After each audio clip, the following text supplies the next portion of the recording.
July বান বিভীষিকাৰ ভয়াবহ ছবিখন আপুনি দেখিছে। এই মুহূৰ্তত মই আপোনাক শিমলুগুৰিৰ ৰামু গাঁৱৰ এখন ছবি দেখুৱাম, যিখন ছবি দেখিলে আপুনি বুজিব যে সিদিনা মানুহবোৰৰ অৱস্থা কি হৈছিল, মানুহবোৰৰ সপোনবোৰ কেনেদৰে শেষ হৈ গৈছিল। এই বাহনখন চাওক, এখন এক্সপ্ৰেছো বাহন আপুনি দেখিছে। এই বাহনখন এতিয়া বোকা আৰু পলসৰ মাজত সোমাই আছে। এই বাহনখনৰ অৱস্থা নাই, এই বাহনখনৰ অৱস্থা নাই। এতিয়া তেওঁলোকে এই বাহনখন উঠাই নিব পৰা নাই। কিন্তু এই বাহনখন এই স্থানত আহি পালে কেনেকৈ? এয়া গেৰেজ নহয়, এয়া গেৰেজ নহয়, কিন্তু এই বাহনখন ইয়ালৈ পানীয়ে উটুৱাই নিলে। কিন্তু আপুনি আচৰিত হ'ব, পানীৰ যিটো প্ৰবল সোঁত আছিল সেয়া আপুনি বুজি পাব যে এই স্থানত বাহনখন পালেহি, কিন্তু ক'ৰ পৰা বাহনখন আনিছিল সেয়া আপুনি ভাবক। সেই যে আপুনি চোফা কেইখন দেখা পাইছে, লেতেৰা হৈ থকা চোফা কেইখন দেখা পাইছে, সেই স্থানত এই বাহনখন ৰাখি থোৱা হৈছিল। সেইটো আছিল গেৰেজ। সেই গেৰেজটো সম্পূৰ্ণৰূপে ভাঙি লৈ আহিলে পানীয়ে, আৰু তাৰ পাছত এই বাহনখনো সম্পূৰ্ণৰূপে একেচাতে উটুৱাই লৈ গুচি আহিল। এয়া আছিল 19 জুলাই বানৰ ভয়াৱহতা। আপুনি চিন্তা কৰক যে ঘৰ দুৱাৰ সকলো ভাঙি লৈ আনিছিল, আৰু এই বাহনখন গেৰেজৰ পৰা উলিয়াই আনিছিল। প্ৰায় 100 মিটাৰ কিন্তু পানীয়ে গেৰেজৰ পৰা এই বাহনখন লৈ আহি ইয়াত পেলাই দিলে। তাৰপাছত এই ডিভানখন আপুনি চাওক, এই ডিভানখন এই যিটো স্থানত পৰি আছে, ইয়াৰ পৰা প্ৰায় 200 মিটাৰ দূৰত থকা এটা পৰিয়ালৰ ঘৰৰ এই ডিভানখন সম্পূৰ্ণৰূপে ভাঙি চিঙি এই ডিভানখন লৈ আনিছিল।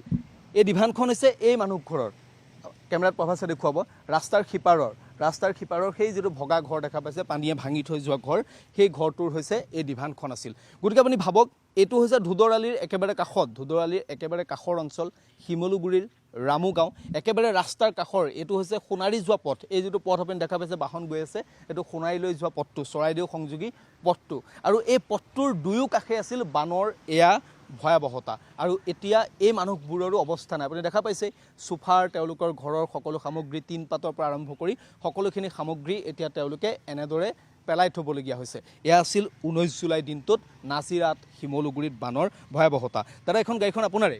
হয়, মোৰ। গাড়ীখন ক'ত আছিল সিদিনা? গাড়ীখন বৰ্তমান পৰি থকাৰ পৰা প্ৰায় 100 মিটাৰৰ ওচৰত, তাত ৰাস্তাৰ কাষত এটা গেৰেজ আছিল। সেই গেৰেজটো সম্পূৰ্ণৰূপে পানীয়ে ভাঙি লৈ আহিল। গেৰেজৰ খুটাত গাড়ীখন বান্ধি থোৱা আছিল, কিন্তু উটুৱাই লৈ আহি ইয়াত পেলাই দিলে, আৰু গাড়ীখন লুটি খাই গৈছিল, উবুৰি হৈ গৈছিল। কিন্তু আমি প্ৰায় 10-12জন মানুহে পানী শুকোৱাৰ পাছত গাড়ীখন এতিয়া বৰ্তমান চিধা কৰি ৰাখি থৈছোঁ। আমি ইঞ্চুৰেঞ্চ পাৰ্টিৰ লগত যোগাযোগ কৰিছোঁ।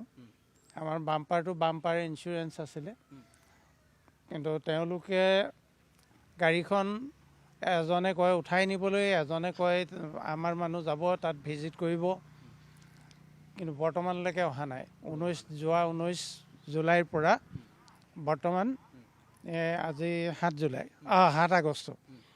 আগষ্টলৈকে এনেদৰেই বোকা পানীত পৰি আছে। ইমান এখন গাড়ী সেই 100 মিটাৰ সেই গেৰেজৰ পৰা উটুৱা আৰু সহজ নহয়, কিন্তু খুব ভয়াৱহ আছিল আপোনালোকৰ ইয়াত। অত্যন্ত ভয়াৱহ। আমাৰ যিহেতু গাড়ীখন থকা ঠাইতকৈ আমাৰ ঘৰৰ ভেটিটো প্ৰায় 3 ফুট ওখ, কিন্তু সেই ঘৰটোৰ ভিতৰত আমি এবুকুলৈকে প্ৰায় 11 ঘণ্টা সময় আমি বন্দী হৈ থাকিলোঁ। তাৰ পাছত এদিনা 20 জুলাই পুৱা 5 বজাত আমাক NDRF-এ ইয়াৰ পৰা উলিয়াই নিছে। এয়া আছিল বানৰ ভয়াৱহতা। দাদা, এই ডিভানখন আপোনাৰ নেকি? হয়, ডিভানখন আপোনাৰ? হয়। আপোনাৰ ঘৰটোতো বহুত দূৰত আছে। বহুত দূৰত। কেনেকৈ আনিলে ডিভানখন? সেই পানীয়ে গোটেই ভাঙি পেলাই লৈ আহিছে, বেৰ চেৰ চব একেচোতে লৈ আহিছে ভাঙি মেলি। মানে আপোনাৰ ঘৰখনৰ এতিয়া একো নাই? ঘৰখনত একো নাই, একো বস্তু নাই। চিলিণ্ডাৰৰ পৰা আদি কৰি ডেক্সি কেৰাহীৰ পৰা একো বস্তুৱেই নাই ক'বলৈ গ'লে।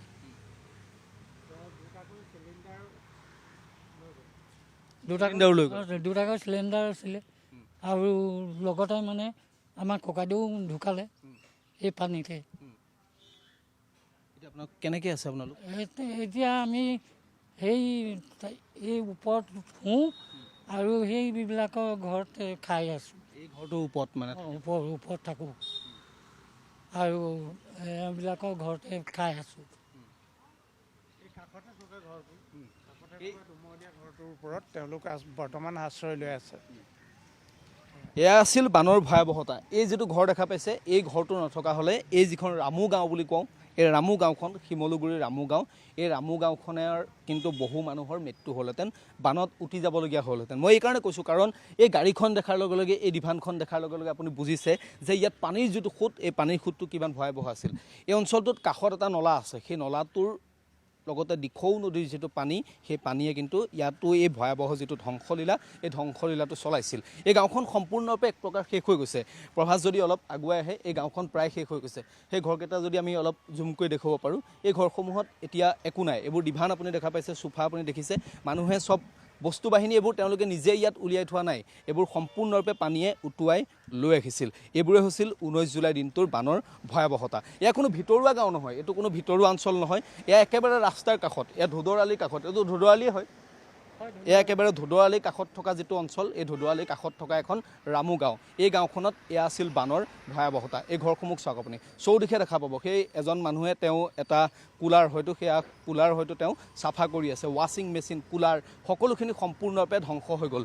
এয়া আছিল সিদিনাৰ দিনটোৰ বানৰ ভয়াৱহতা। মানুহখিনি এনেকুৱা ধৰণে তেওঁলোকে বিপদত পৰিবলগীয়া হৈছিল, হঠাৎ পানী আহিছিল, তাৰপাছত তেওঁলোকৰ উপায়বিহীন এটা অৱস্থা হৈছিল।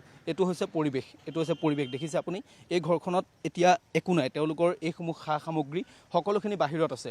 তেওঁলোকে কিবা এপদ তেওঁলোকে বচাব পাৰিলে নেকি, সেইখিনি তেওঁলোকে চেষ্টা কৰিছে বচাবলৈ, তেওঁলোকে মুচি আছে আৰু এইটো তেওঁলোকে চাফা কৰিছে। মই অলপমান কথা পাতিম। এইটো আপোনালোকৰ ঘৰ নেকি? নহয়, চাফা কৰিব আহিছে। এয়া দেখিছে আপুনি, এইটো এটা